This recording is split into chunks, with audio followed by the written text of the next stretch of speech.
La venganza será terrible.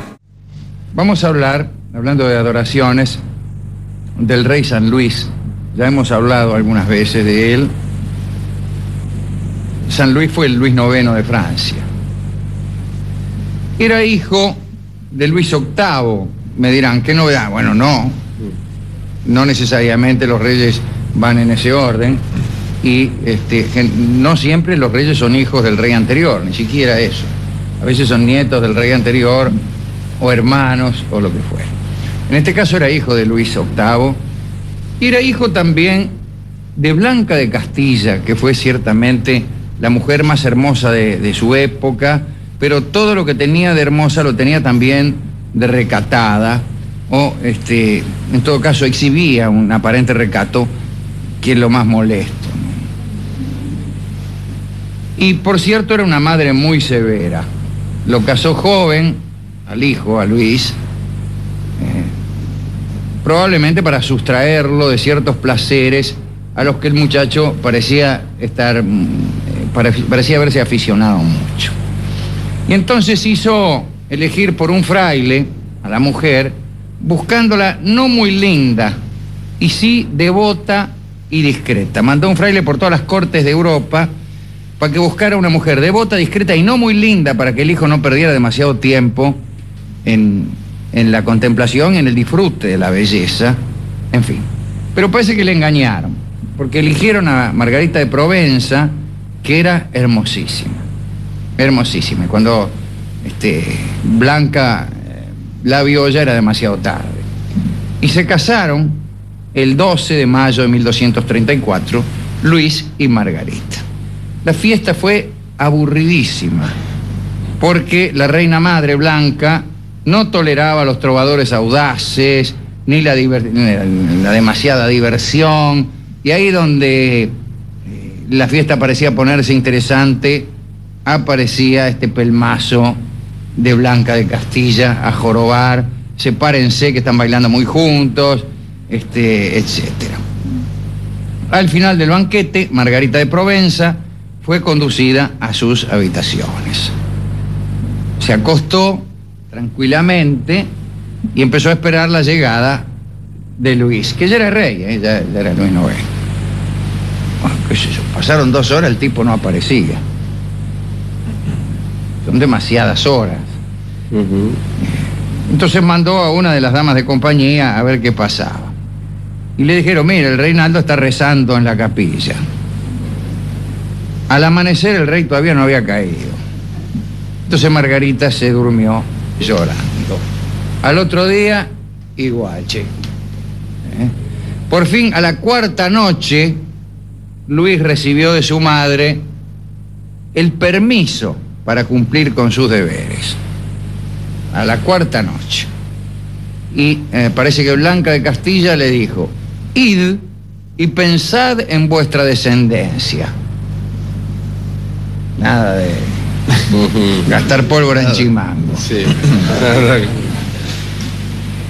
Y Blanca se quedó además por los pasillos. Parece que los dejó un rato juntos y después golpeó la puerta, se metió en la habitación y dijo: ya basta.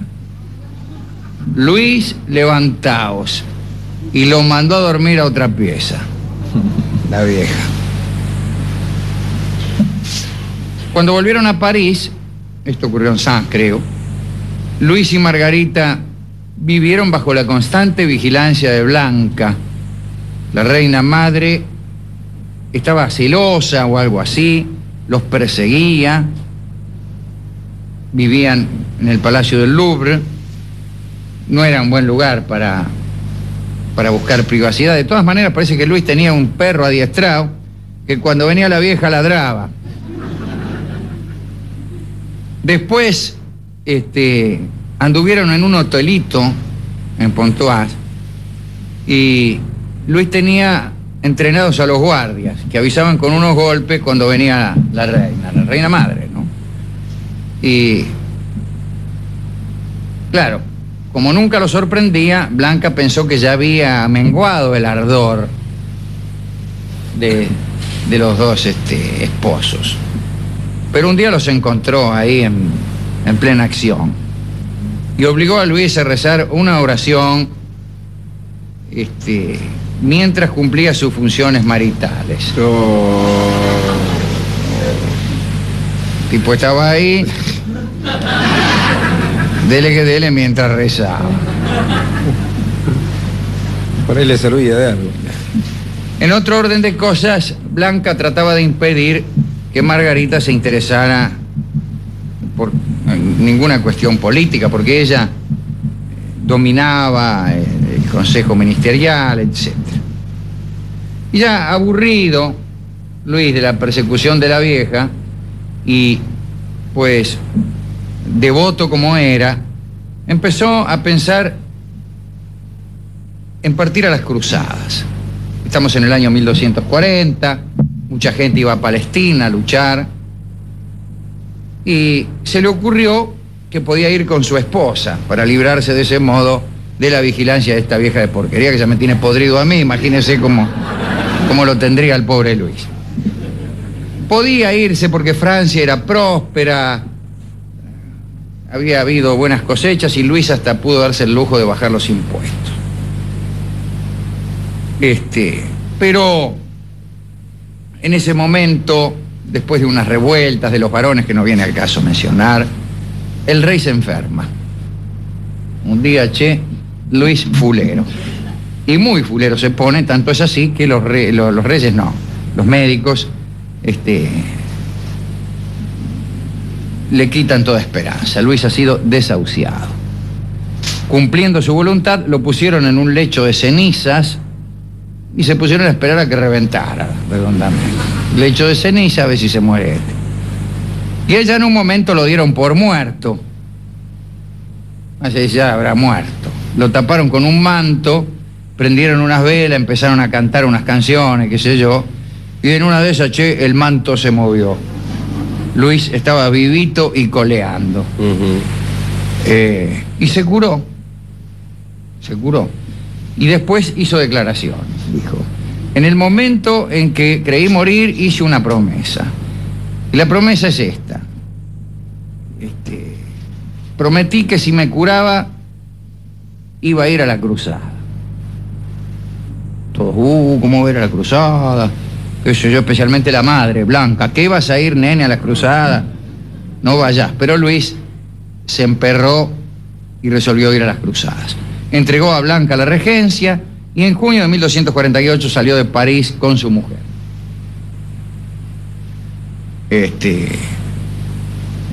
Andaba también con un pequeño ejército. Naturalmente no va a ir a las cruzadas con la mujer. Sí. Llevaba un ejército que iba a ir a pelear él y la mujer. Sí. Ahora van a ver, no.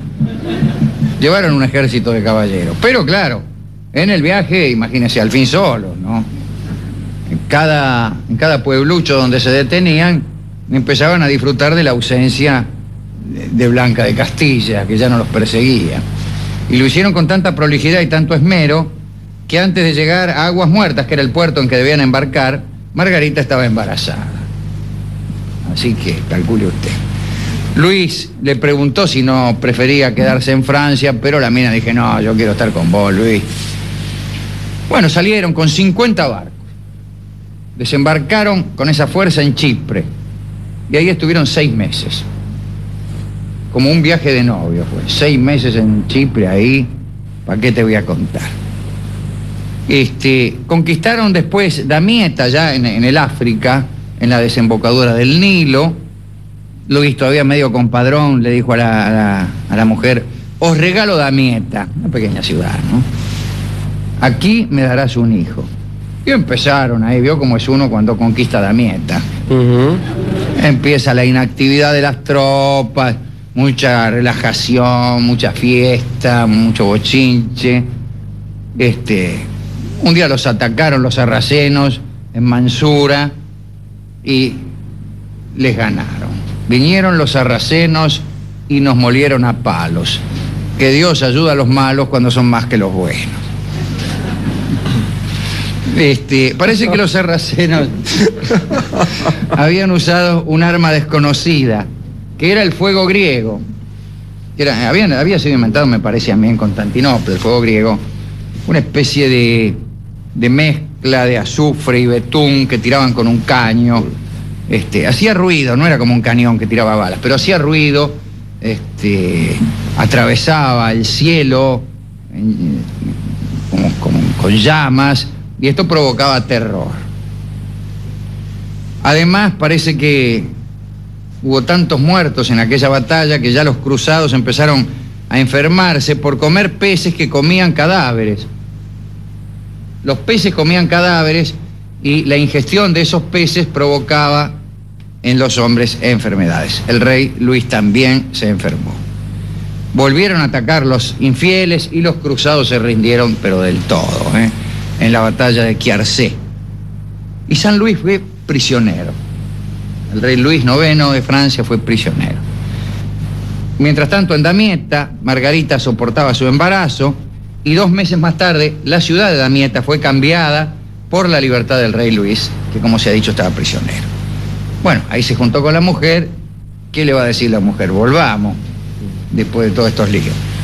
Pero Luis no volvió. Se instaló en Palestina por 4 años, con la mujer también, Ahí en Jaffa nació Blanca, la hija de él. La niña le pusieron Blanca por la abuela, mirá vos. Pero bueno, después un día viene un mensajero y le dice, mire, Blanca, pero la vieja, su vieja, don Luis, ha muerto. Y ahí sí volvieron. Volvieron a París, la gente lo recibió con alegría, pero vieron preocupados que Luis llevaba la cruz sobre su pecho, lo que significaba que iba a volver a la cruzada. Bueno, por ahí se trasladó a la corte a Vincennes y un día Luis IX preguntó a sus hijos, era muy devoto el tipo, tenía fama de santo incluso en vida, ya he contado que la gente le arrancaba pedacitos de la ropa, si él se sentaba en el suelo le juntaban la tierra, todas esas cosas, y además era muy inocente, porque él mismo creía en las reliquias y era comprador de reliquias. Él compraba allí donde venía un vendedor de reliquias. Él compraba, tenía una corona de espinas, pedazo de la cruz, pañales de Cristo, diente de la niñez de Cristo, cabello de la adolescencia de Cristo, un pedazo de pan de la última cena, el bastón de Moisés, en fin. Era medio fácil para venderle algo. Era medio fácil. Bueno, y un día les preguntó a los hijos si les gustaría que él se hiciera monje. Y linda pregunta, ¿le gustaría que vuestro padre fuese monje? No, dijeron los chicos, queremos ser hijos del rey. Y bueno, agarró viaje, está bien, dijo, voy a ser rey. Pero quería volver a la cruzada. Margarita pensó que si le inventaba alguna tarea importante o complicada en Francia, por ahí el tipo se quedaba. Y lo empezó a jorobar con una cosa, Margarita. Un día parece que Margarita estaba en misa y había una prostituta a su lado, prostituta que se vestía como todas las mujeres, siendo que las prostitutas tenían una cierta obligación de distinguirse por la vestimenta, ¿no? Obligación y conveniencia, diría yo. No es cuestión de tener que adivinar que una prostituta nos ofrece sus encantos. Lo único que falta es que las prostitutas se hagan las difíciles también ahora.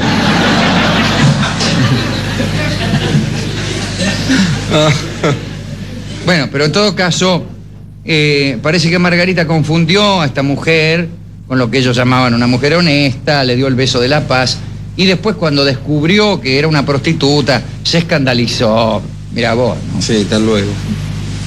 Y entonces se sintió ofendida y le rogó al rey que prohibiera a las prostitutas vestir como damas. Y Luis redactó la ley. Margarita pidió entonces que cerrara los lugares de vicio en París, los lugares donde trabajaban las prostitutas. Y bueno, en París las chicas que trabajaban con el amor eran muy prósperas, ¿no? Formaban una corporación, tenían a Santa Magdalena como patrona, iban a una capilla donde quemaban cirios, a un retablo que representaba a Santa Sara en un barco quitándose el vestido. Yo no sé si conté esa historia, pero es muy divertida, ¿no? Divertida, que es pobre Santa Sara. Bueno, no importa, ya la contaremos otra vez. Y entonces Luis IX prohibió a los habitantes de París que alquilaran sus casas a tales mujeres, bajo grandes penas, para los que no cumplieran. Ordenó que se las expulsara de la ciudad, que se las recluyera en casas especiales. La orden no se cumplió. Las minas seguían ahí donde estaban. Entonces Luis moderó un poco el rigor del edicto y ordenó que fueran alejadas de las calles céntricas. Y les puso a los que alquilaban casas un impuesto muy fuerte, y ahí les dolió. Las prostitutas abandonaron el centro y se instalaron en pequeñas residencias de las cuales, naturalmente, todos conocían el camino. Se las llamó con un nombre sajón, Bord, pequeña estancia, y enseguida se le dio un diminutivo que fue burdel. Pero bueno, a pesar de esto, que no fue una tarea muy pesada para Luis, en 1268 Luis se fue nomás a la cruzada, a pesar de los ruegos de la pobre Margarita: quédate Luis, quédate Luis. Quédate Luis, nunca más volvió a verla. Murió de peste ante Túnez el 25 de agosto de 1270. Margarita se retiró a una residencia cercana a París y vivió 25 años más recordando al buen rey Luis. Rey que fue quizá el más famoso de los reyes de Francia, la Edad Media, el más querido. Parece que una vez el viejo de la montaña, el jefe de los asesinos, que tenía unos hombres que mataban por encargo, lo mandó a matar al rey Luis, justamente porque los asesinos eran musulmanes, luchaban en el bando opuesto en la guerra que los cruzados mantenían en el Asia Menor. Pues entonces mandó a 2 de sus sicarios a asesinar a Luis. Pero después se enteró de que Luis era bueno, que era un buen tipo.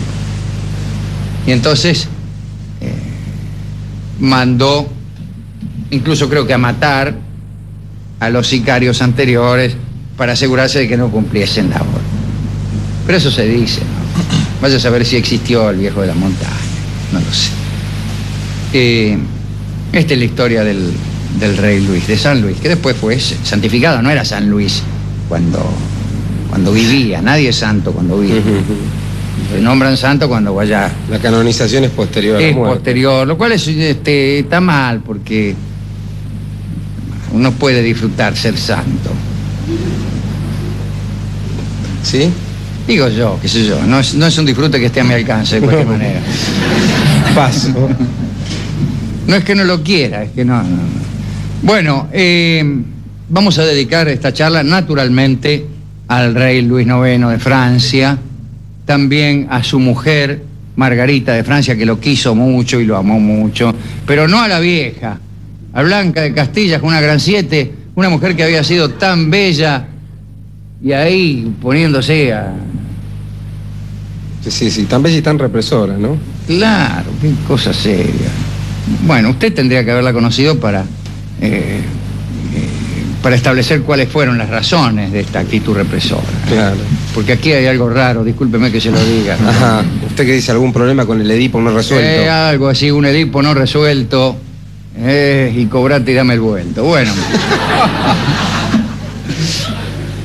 Y pues se lo puedo dedicar también a Sara, cuya historia se me queda debiendo. A Sara, la que digo, contra su voluntad, por haber tenido que viajar en un barco de piratas y de atorrantes, tuvo que sacarse el vestido, porque hay veces en las que una debe sacarse el vestido, aun cuando en el fondo de su corazón no lo desea del todo.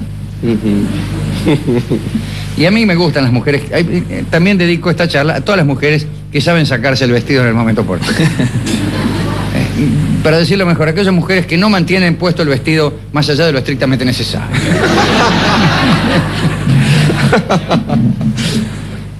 La venganza será terrible.